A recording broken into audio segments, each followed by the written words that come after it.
Section number 75 पे start करें। Section number 75, general provisions for determination of tax. General provisions for determination of tax. सबसे पहले exclusion of stay period. Okay, exclusion of stay period मतलब period of stay shall be excluded from computing the time limit to do adjudication. Stay period का meaning क्या रहता है कि example officer ने हम लोग के ऊपर कुछ शोकॉज नोटिस या फिर ऑर्डर पास किया, मतलब वो प्रोसीडिंग करना चाहता है, भाई प्रोसीडिंग करना चाहता है, उसने शोकॉज नोटिस समझो इशू करके रखा और वो बोलता है कि इसका टैक्स का पेमेंट फटाफट से करो, क्योंकि वो बहुत टॉर्चर कर रहा है। हम लोग के बिजनेस प्रीमाइसेस पे आ जाता है, फिर हम लोग के घर पे भी आ जाता है, समझो अच्छा प्रॉपर्टी रहेगा तो घर पे भी आ जाता है। तो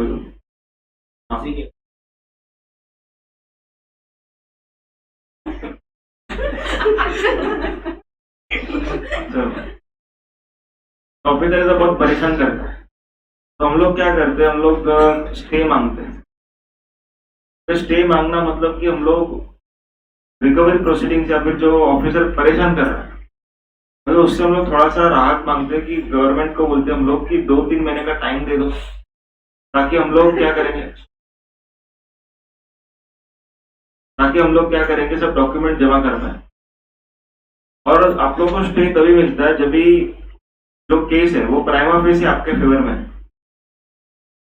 हम लोग ऑफिसर ने 2-4 चीजें निकाली, 2-4 चीजों का डाउट बोल रहे हो कि ऐसा ऐसा होगा, आपने ऐसा फ्रॉड किया वैसा फ्रॉड किया, लेकिन एक्चुअली में ऐसा कुछ है ही नहीं। ऐसा हम लोग कोर्ट में प्रूव करते हैं, जो कमिश्नर है उसको जाके बोलते हैं कि देखो हम लोग तो एकदम सीधे साधे, हम लोग अब तक हमेशा सब कुछ टैक्स वगैरह भर रहे हैं, हम लोगों ने कुछ गुनाह वगैरह किया नहीं, हम लोग तो अब तक एकदम प्रॉपरली थे। अचानक से ऑफिसर बोल रहे हैं कि आपने ये किया वो किया।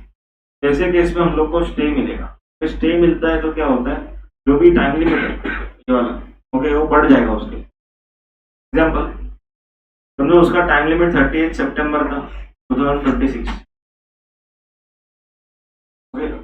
एग्जाम्पल 2 years 9 months वाला टाइम लिमिट से ये आ रहा है, और हम लोग को समझो 2 महीने का स्टे मिला हुआ, 2 महीने का स्टे मिला था, तो इसका टाइम लिमिट जो ऑर्डर पास करने का ना, ऑर्डर पास करने का टाइम लिमिट, ओके, वो बढ़ जाएगा।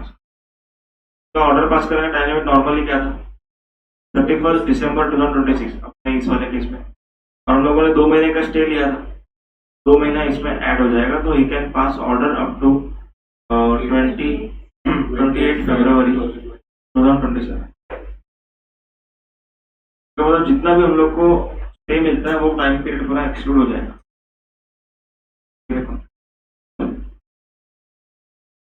और एक्सेप्शनल केसेस में मिलता है स्टे वगैरह, सब लोग को नहीं मिलेगा। पूरा केस अगर आपके फेवर में है और आप लोग अभी प्रूव नहीं कर पा रहे हो due to some genuine reasons, कोई आप लोग को कमिश्नर को एप्लीकेशन कोर्ट में जाने की जरूरत है, कि अब तक तो एडजुडिकेटिंग अथॉरिटी बात चलो कंप्लीट रिप्लाई नहीं, हम लोग खाली उसको बोल रहे हैं कि हम लोग रिप्लाई करेंगे, उसके लिए हमको टाइम चाहिए, तब तक परेशान मत करो, तो फ्रिक्वेंटली कॉल करते बैठे, ये हम लोगों ने already.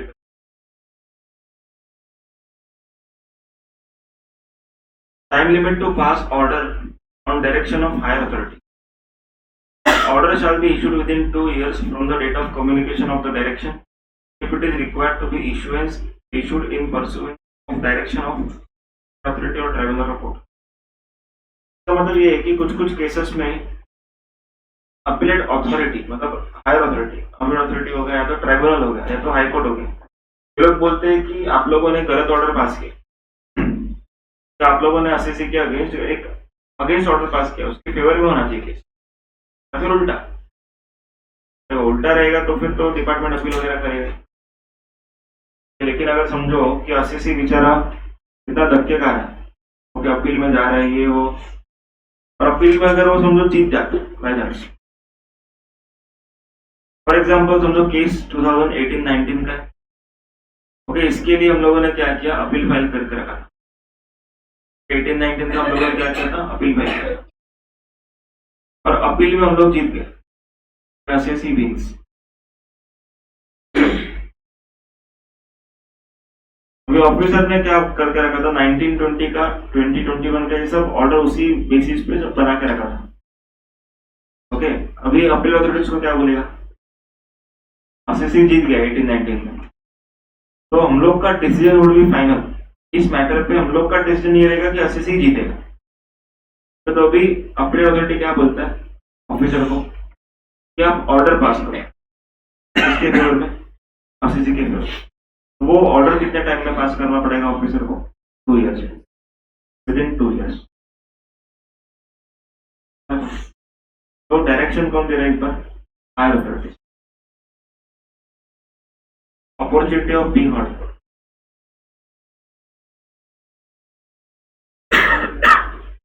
Opportunity of being heard मतलब क्या मीनिंग है अपॉर्चुनिटी। आप लोग का बात सुनेगा,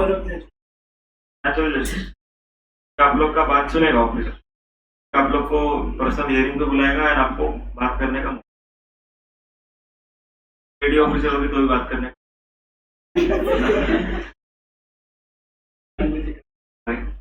एडजर्नमेंट, मैक्सिमम 3 एडजर्नमेंट। एडजर्नमेंट मतलब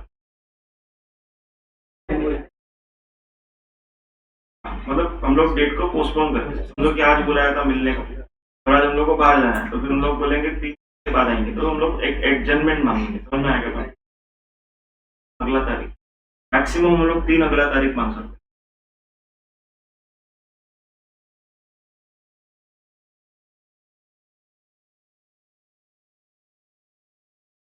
आपकी उम्र की नहीं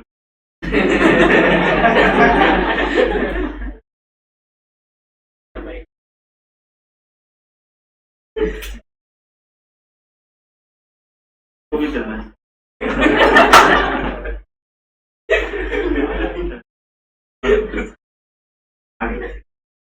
order can not surpass show pass.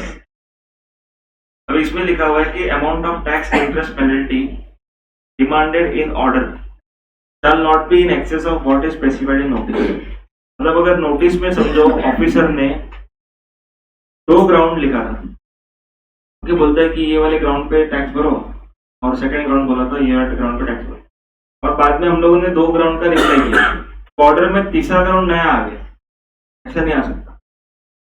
Okay, show cost पे अगर जितना ग्राउंड लिखा है, जितना टैक्स का अमाउंट लिखा है, उससे ज्यादा he can not demand in order. समझा, ऑर्डर में हम लोग उतना ही ऑफिसर डिमांड कर सकते हैं जितना क्या किया नोटिस में।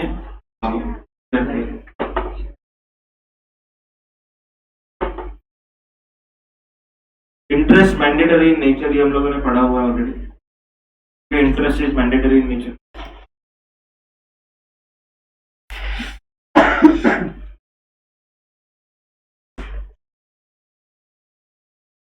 इंटरेस्ट मैंडेटरी रहेगा, मतलब कि नोटिस में अगर नहीं भी लिखा तो भी हम लोग को पे करना। उसके बाद डीमिंग प्रोविजंस,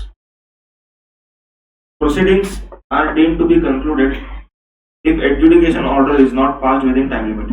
तो टाइम लिमिट के अंदर अगर ऑर्डर पास नहीं हुआ तो क्या मान लेंगे, proceedings are concluded. Exclusion in time limit to complete adjudication, तो इसका मीनिंग क्या है,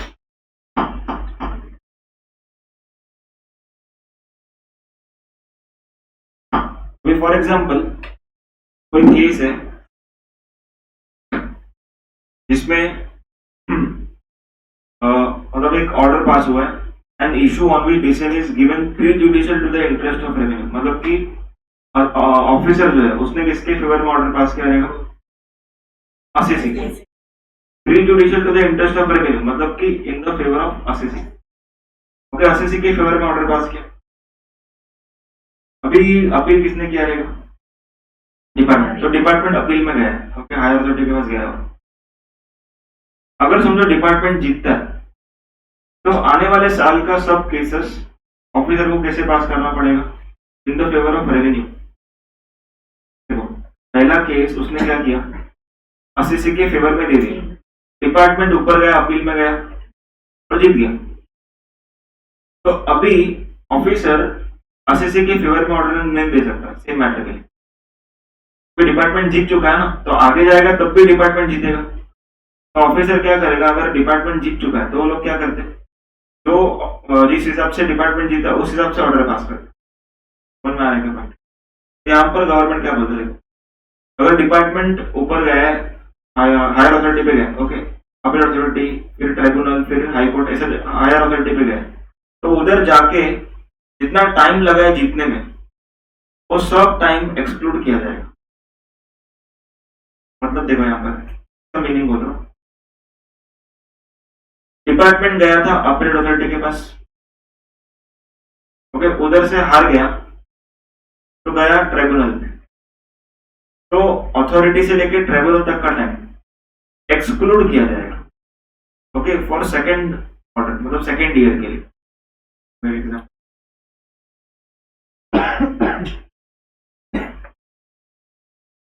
समझो,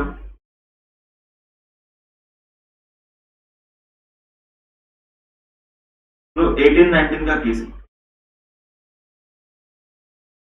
ओके, 18-19 का केस है,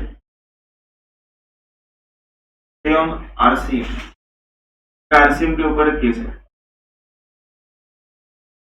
officer that is adjudicating authority, okay, इसने क्या बोला, नो आरसीएम रिक्वायर्ड, कैसा इसने ऑर्डर पास कर दिया आरसीसी के फेवर में, बोलते कि आरसीएम पे करने का जरूरत नहीं है। अभी डिपार्टमेंट क्या करेगा, अपील फाइल करेगा, अपील एट अपील अथॉरिटी। समझो अपील अथॉरिटी ने भी बोला नो आरसीएम, ये फिर किधर जाएगा, ट्राइब्यूनल में जाएगा। अभी देखो 1920 का केस है, 1920 का केस, उसमें भी ऑफिसर बोलते हैं नो आरसीएम, लेकिन अब तक उसको बोला गया कि रुको, आप ऑर्डर पास मत करो, हम लोग जीतने वाले, ऐसा डिपार्टमेंट बोल रहे हैं, आप ऑर्डर पास मत करो, प्लीज वेट, होल्ड। और ऑफिसर बोलते हैं मैं होल्ड करूंगा तो मेरा टाइम लिमिट खत्म हो जाएगा। आ रहा है कि नहीं समझ में क्या बोल रहे हो? देखो डिपार्टमेंट ऑलरेडी ये केस अगेंस्ट चालू है, केस उसका के ऊपर। 1920 के लिए ऑफिसर को होल्ड करने बोला, 2021 का भी होल्ड करने बोला। ऑफिसर डिपार्टमेंट को बोलता है कि देखो मैं होल्ड करूंगा तो मेरा टाइम लिमिट खत्म हो जाएगा, फिर मेरा proceedings deem to be control हो जाएगा। तो यहाँ पर क्या बोला जा रहा है, जितना टाइम डिपार्टमेंट ने होल्ड करने लगाया उसको, तो इसके लिए होल्ड करेगा। फिर अगर इधर भी हार गए तो फिर हाई कोर्ट जाएंगे, इधर भी होल्ड करने बोला, फिर सुप्रीम कोर्ट जाएंगे, इधर भी होल्ड करने बोला। तो जितना टाइम डिपार्टमेंट ऑफिसर को होल्ड करने बोलता है केस, उतना टाइम लिमिट ऑफिसर का बढ़ जाएगा। समझ रहे हैं? क्योंकि ऑफिसर तो रेडी ऑर्डर पास करने को, लेकिन डबल फिर काम होगा ना, डिपार्टमेंट को दूसरे ऑर्डर के सामने भी अपील करना पड़ेगा, तीसरे ऑर्डर के सामने भी अपील करना पड़ेगा। तो देखो इस बार 18-19 का अपील चालू है ना, तो लेट अस वेट कि ये कब क्लोज होगा। ये क्लोज होते ही फटाफट से बाकी का भी हम लोग ऑर्डर पास करें।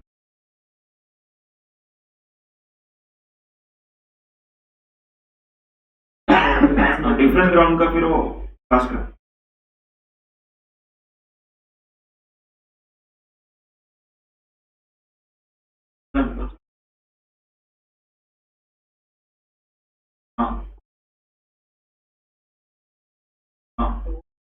उस केस में वो लोग फिर पास करने बोल देंगे,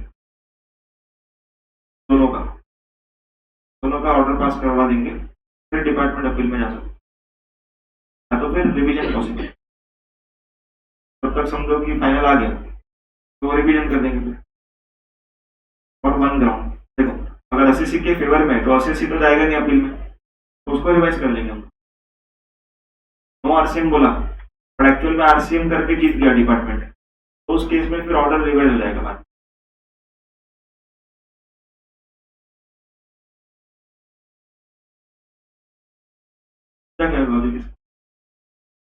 जितना भी टाइम वेस्ट हुआ है इन अथॉरिटीज के बीच में, authority appeal to tribunal, tribunal to high court, high court to supreme court, जितना भी टाइम वेस्ट हुआ है उस सब टाइम क्या हो जाएगा, एक्सक्लूड हो जाएगा इन कंप्लीशन ऑफ एडजुडिकेशन।